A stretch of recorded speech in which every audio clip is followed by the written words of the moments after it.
Vasudevaya. Om Namo Bhagavate Vasudevaya. Om Namo Bhagavate Vasudevaya. Om Namo Bhagavate Vasudevaya. Om Namo Bhagavate Vasudevaya. Om Namo Bhagavate Vasudevaya. Hare Krishna. Hare Krishna. So welcome everyone to Shri Purushottam Kshetra Jagannath Puri. As we mentioned in earlier classes that we plan to come to the Dham, but who will come? It's up to Jagannath. Who is allowed to come? So we are very fortunate. We are not in the material world. This is a Dham. A Dham is actually part of a spiritual world which descends to the material world. Here there are different rules, especially pertaining to offenses, benefits, anything if we do wrong, what happens, what are the reactions, or if we do some form of bhakti, what is the result. It's much more in the Dham. So we are from different parts, all of you. If I'm looking around, you're from different parts. I don't think almost no one is from the same place, same state. And what brought us here? We came to see Lord Jagannath. We came here to see the Supreme Personality of God. And we can look around, everyone has come for that. Of course, some people, they come here for the beach, they don't know. It's a very good beach. But we came for spiritual purposes. So, we'll be visiting many places here in Puri. But when we speak about Jagannath Puri, this is a temple city. Like Sri Rangam, Sakshi Gopal.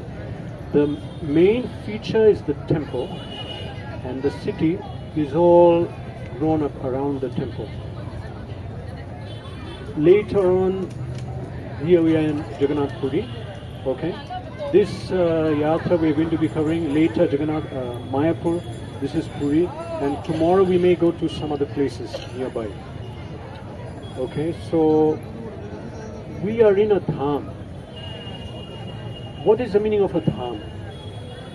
Another word in Sanskrit is Tirtha. I mentioned this in a class, some of you were there. Tirtha means, the word in English is ford, F-O-R-D. Crossing over point. Okay? Ford is if you go in England there are many cities. Watford, Eastford, Stratford, Oxford, Ford. Cities were built along the river previously. And ford is a place where in the river it's shallow, so you can cross it. Easily you can cross. So ford means crossing over place. And the equivalent word is Tirtha. Tirtha means where we can cross over from material to spiritual. We are in the material world. We want to go to a spiritual world. When we come to the Dham, the spiritual energy is very powerful here. It's much more accessible. So this is what is actually a ford, a Tirtha, where we have come now. So we understand from Bhagavad Gita, Srimad Bhagavatam, that there's another nature. We are living in this material world, but there's another nature. Parastasmatu bhavo anyo avyakto avyaktat sanatanaha. This means that we are familiar with the material world, but Krishna is telling Arjuna, there's another world beyond parastasmatu bhava anya. There's another world that is not like this. That is transcendental to the pralaya, srishti, creation and destruction of this material world. It is transcendental. It does not get affected. So that is the spiritual world. So it's mentioned in Bhagavad Gita in several places, and in Srimad Bhagavatam in great detail it's mentioned. So in this creation there are two types of living entities: those who are mukta jeev and baddha jeev, those who are liberated and those who are bound. In this material world we are all bound up, but there is a spiritual world.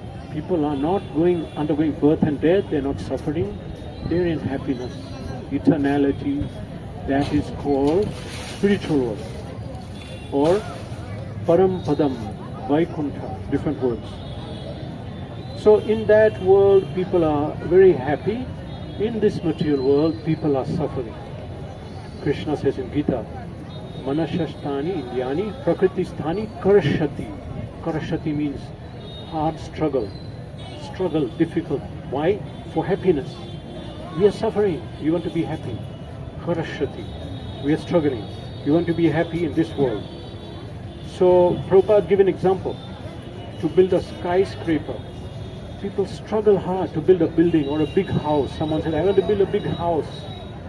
They struggle to build it with money, or they take loans and they really suffer just to enjoy that house. So in this way, they seek material happiness. But Shastra says material happiness is a myth.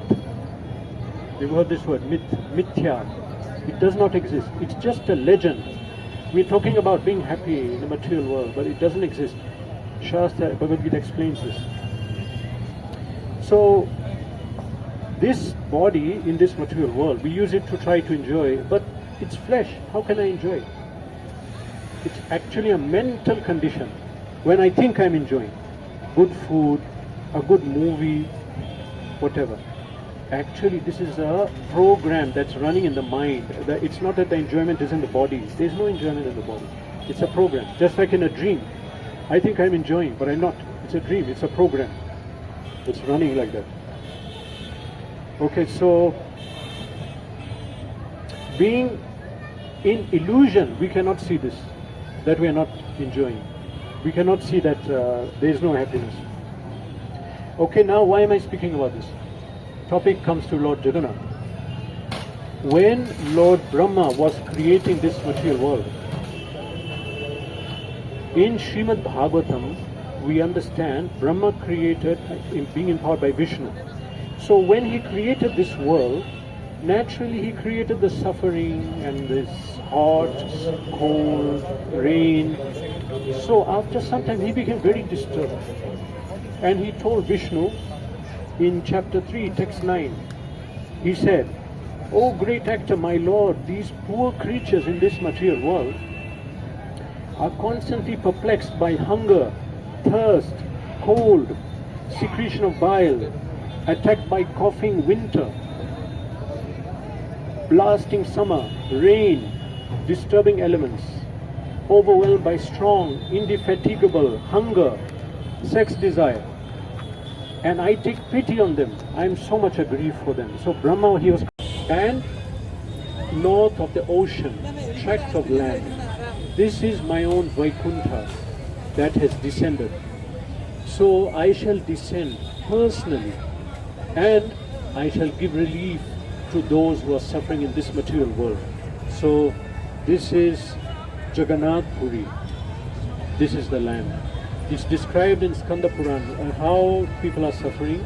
And then when Brahma was lamenting about that, he said, no, but anyway, I will descend here and my prasadam will be available and my darshan, and people can get liberated if they meditate on me. So he told Brahma, here Vishnu says that every step towards Shri Kshetra becomes pious. Like when we are coming in the train, as you come nearer to Jagannath Puri, it becomes more auspicious and more spiritualized. And he said this place is never affected by illusion. So Brahma came here. We are talking about Satya Yuga, but we are not talking about this Satya Yuga. I don't know if any of you know about the Manus. Which Manu are we on now? Vaivasvita Manu. There are 14 Manus, Manvantras. So now we are on the 7th one. But this happened on the second Manu, Swarochisha Manu, 5 Manus ago. Each Manu's rule, there are 72 cycles of Satya, Treta, Dwapar, Kali. 72. Now we are talking about 5 Manus back. To summarize, I am talking about 150 million years ago. In Satya Yuga, this happened. What happened? Brahma prayed to Vishnu. Vishnu said, no, I'll descend as Jagannath. So he told Brahma, go and see this land. So Brahma came here. Now when Brahma came here, it was Satya Yuga. It's different from now. This was a mountain. Who knows what is the name of Jagannath Puri associated with the mountain? Neelachal, correct. Blue mountain, okay? So where's the mountain? I'm here. Where is it? In Kali Yuga, everything becomes smaller. We heard when I was once I heard in a lecture that Krishna was the shortest out of all the Pandavas. He was 15 feet. They were 18, 20 feet. It was different. Dwapara Yuga was different. Treta was different. Satya was much more different. In Satya Yuga, this was a huge mountain. On top was Jagannath. I'll explain about that. Surrounding were huge forests, dense forests. It was a very big land. That time Dham was very big. Just like Vrindavan. Vrindavan, Govardhan was very big, everything. Now everything is smaller. That is Kali, because of Kali.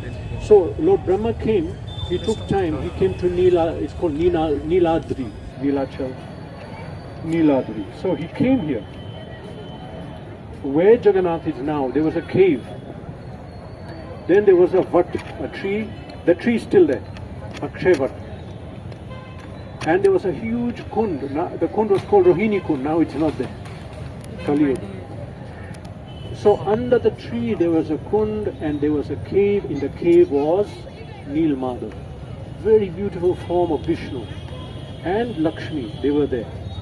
So Lord Brahma came, he was watching in awe, what a beautiful form. Because Vishnu said, I came here to help, to stop the suffering of the jivas. So Lord Brahma came, and while he's offering prayers, Yamraj appears. And Yamraj is offering prayers, and because Lakshmi is also there. He's just saying that I'm supposed to punish people who are sinning. If you are here, no one is going to come to me. Everyone's going to be liberated. So Lakshmi spoke and said that, Yamraj, you have no jurisdiction here. If people have sins, if they are supposed to suffer, if they come here, they will not. And their sins will not. Tax sins will be destroyed. Okay, it's mentioned that here sins are destroyed simply by walking, sleeping, eating normally. Sins are destroyed. So she said, Lakshmi said, that here sins are destroyed like cotton is burned by fire. That word is used. So Yamraj begged forgiveness and said, okay, can you tell me more about this Dham? So then narration of Puri Dham goes on in Skanda Puran. Very detailed, explained, because there's forms of Lord Shiva, even the ocean. Actually, Neelachal Dham is even going into the ocean. That's also Dham for a certain distance. So if you bathe there, that's also pure. So now Lakshmi began to explain the holy places and said also that began to narrate how the form of Jagannath is going to come in the future, and said that Brahma, you are going to have to guide, because the king in the Dumna will come here in Satya Yuga, and he'll perform 1,000 Ashwamedh Yajnas, and you will have to assist him to install the form of the Supreme Lord here. Okay, so that happened. This period is 153 million years ago.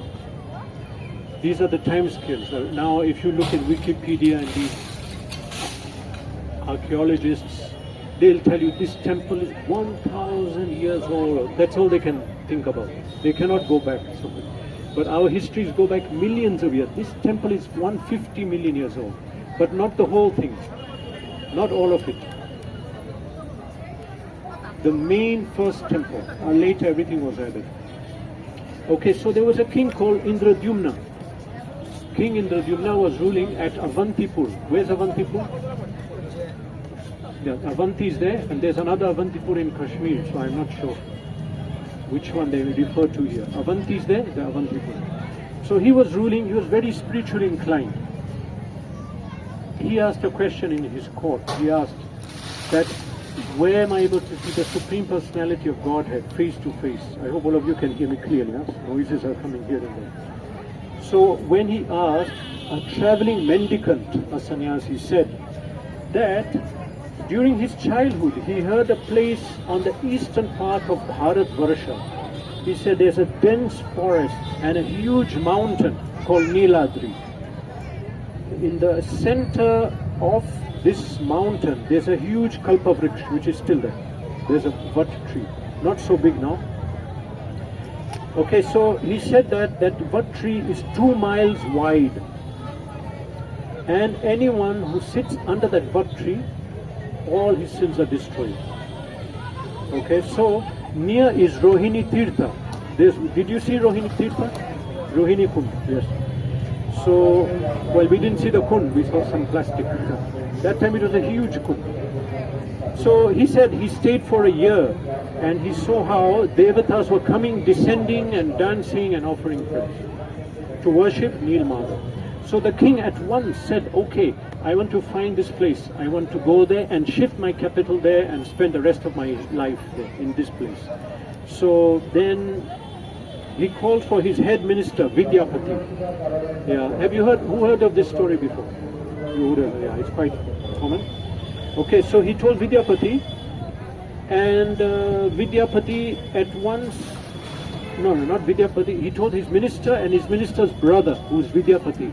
He set off to find this place. He went to the eastern shore of Bharatvarsha, and there he somehow came to the place. There was a huge kund. He said, is this Rohini Kund? He was not sure.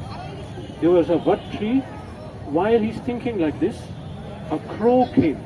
The crow went down, touched the water of Rohini Kund and got liberation, took a spiritual form of Vishnu, and immediately went to Vaikuntha. Then he could understand, this is Rohini Kund, this is a powerful place. Then he saw Neel Madhav. So he was very shocked. He was offering prayers, and the local tribal people were worshipping the Shabaras. They were worshipping the deity, and they took Vidyapati, spoke with him, then they gave him prasadam, they gave him food, and he was shocked. This food, what is it? I never tasted food like this. You all forest people, how are you making food like this? They said actually Devatas are coming, making offerings from Swarga, and we are eating the offerings. Then he was shocked, what a mercy. We are people are getting mercy of the deity, and these people, anyone, they are not so materially qualified, if you if you consider. So then he returned to the king. He said, King, I found the place. This is the place. So Indradumna said, okay, let's go. We'll shift everything here. I'll spend all my days. He told all his capital city, we'll go there. So they all came. Slowly they started coming. But when they came, this is a very long story, I'm cutting it short.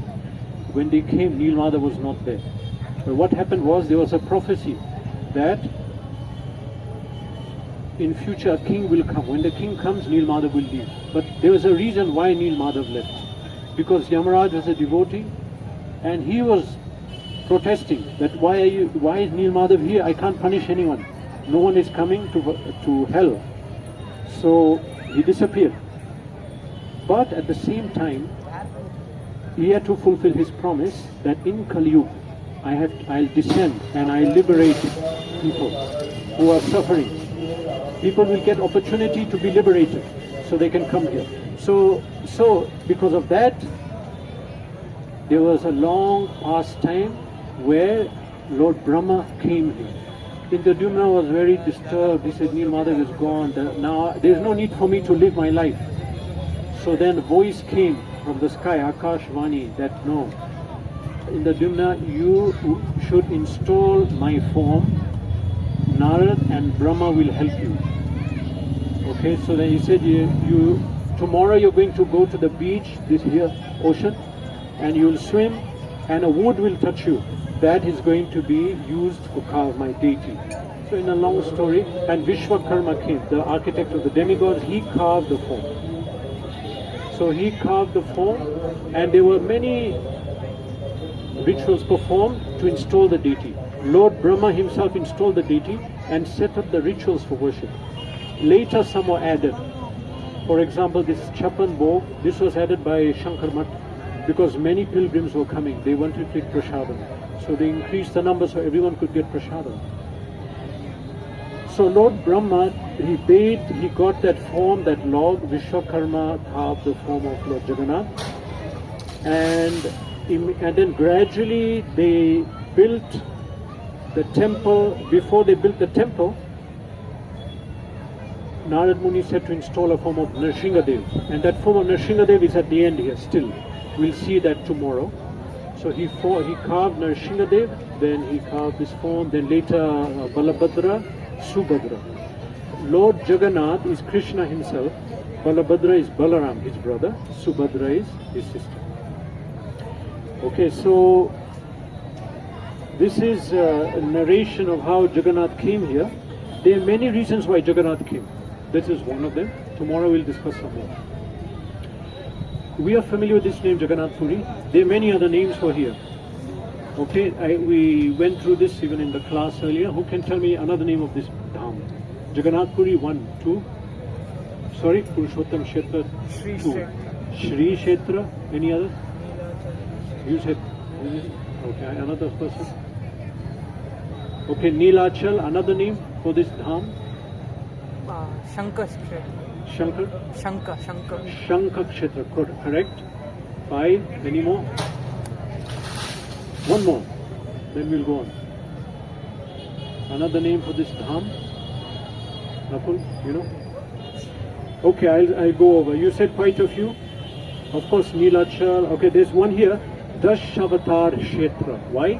Because the Dashavatar, when they came into this world, they appeared here first. It says here.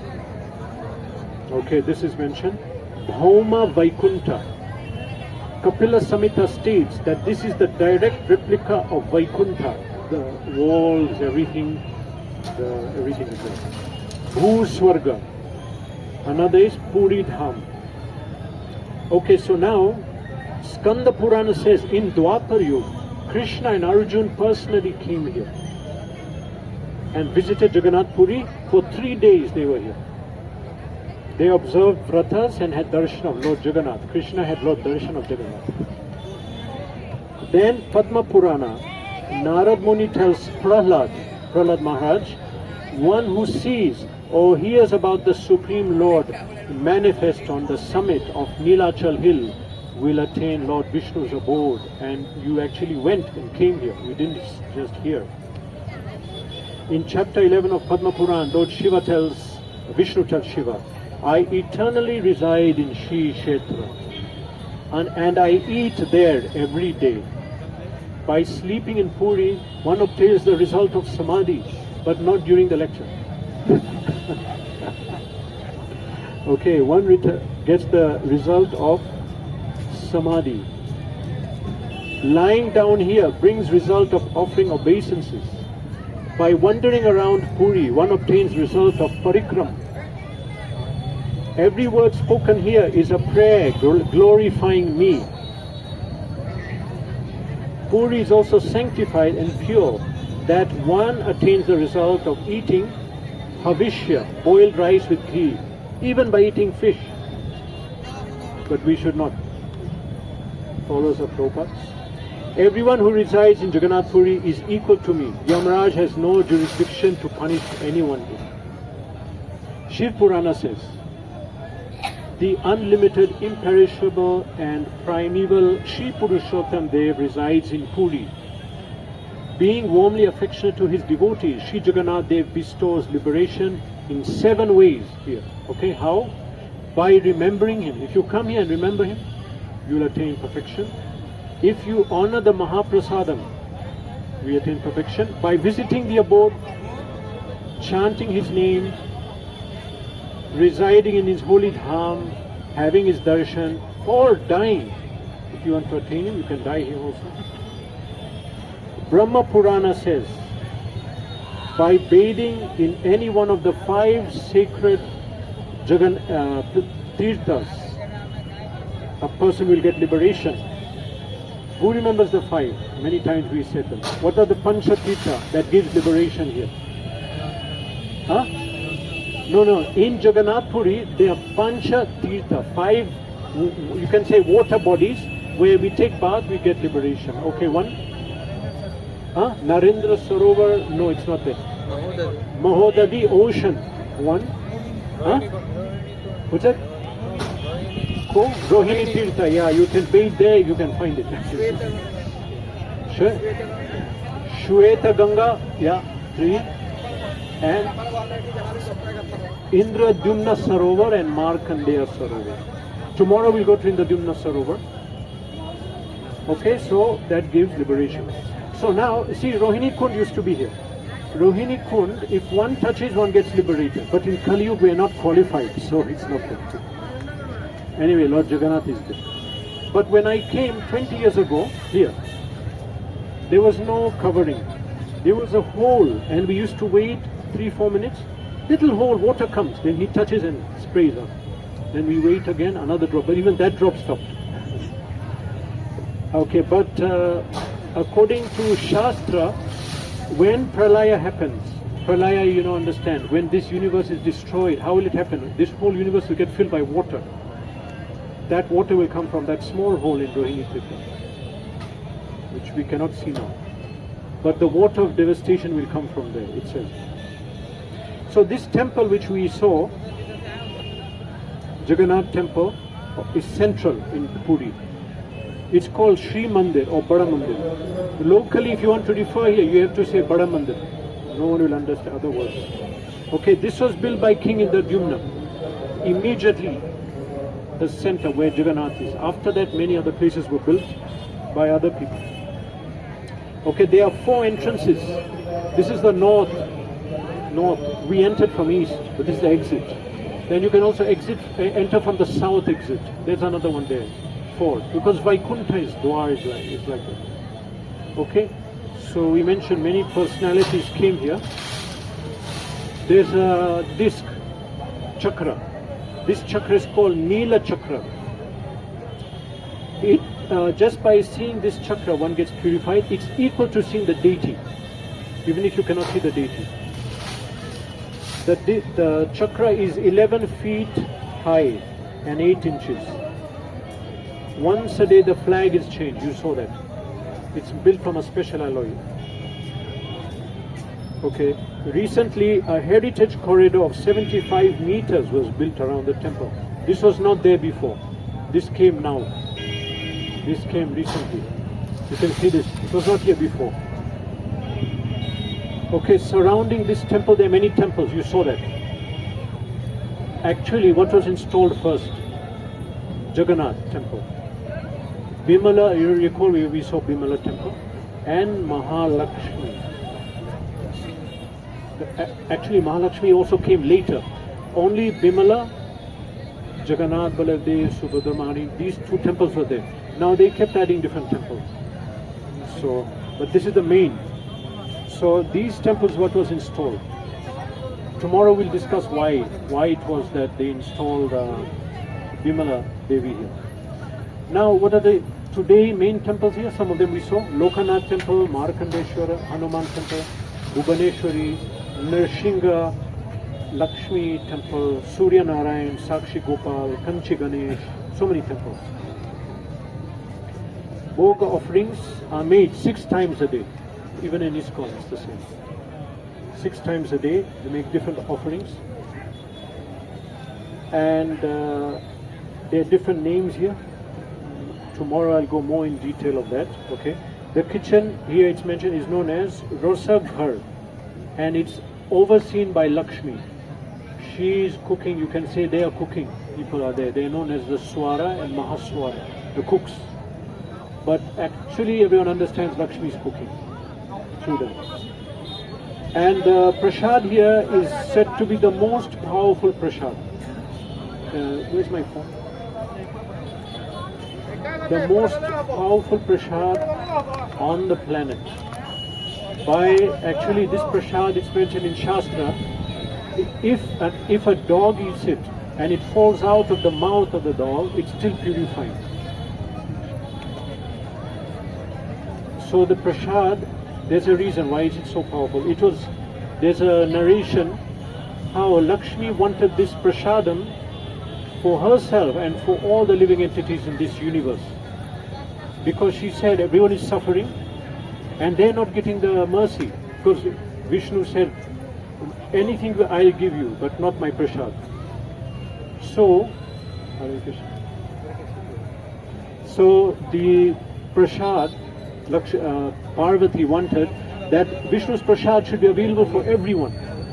So, in this arrangement, the prasad of Ganesh first goes to Durga Devi, Bimala Devi.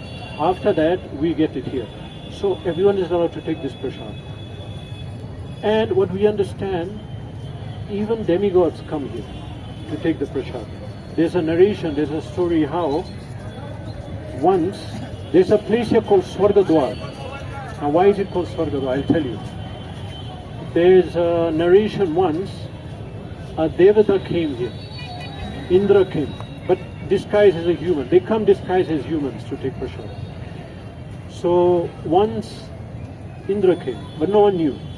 Now he came and took prasad in Anand Bazaar. You know we had to pay, we were paying. He just walked away. So the pandas followed him. Said, why, you have to pay for the prasad, why do this, why you're not paying? They did, and he kept walking. Quite some distance they followed. Still, he was not listening. Then he turned around and he said, you know who I am? I am Indra. Really? Then prove it. Prove it that you're Indra. Okay. I can make rain. Okay, make it rain. He made it rain immediately. So then he was shocked. And then he said, I am giving you the power now.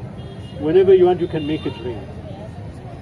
So that place is called Swarga Dwar. From there, then Indra departed, he left up. And that place, after that Panda went to the ruler, Pratapadura, and told him this is what happened.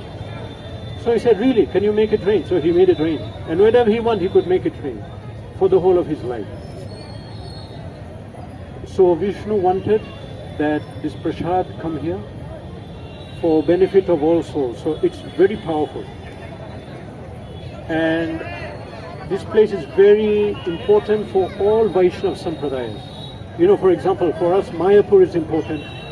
For Sri Vaishnavas, Sri Rangam, etc.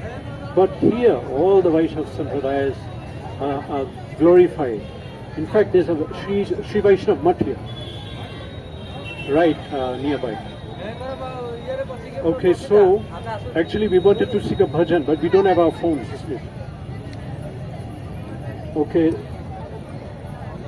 that's it, I'll stop. Just one last thing. So I think you understand here, on the altar you saw Jagannath, Baladev, Subhadra Maharani. Okay?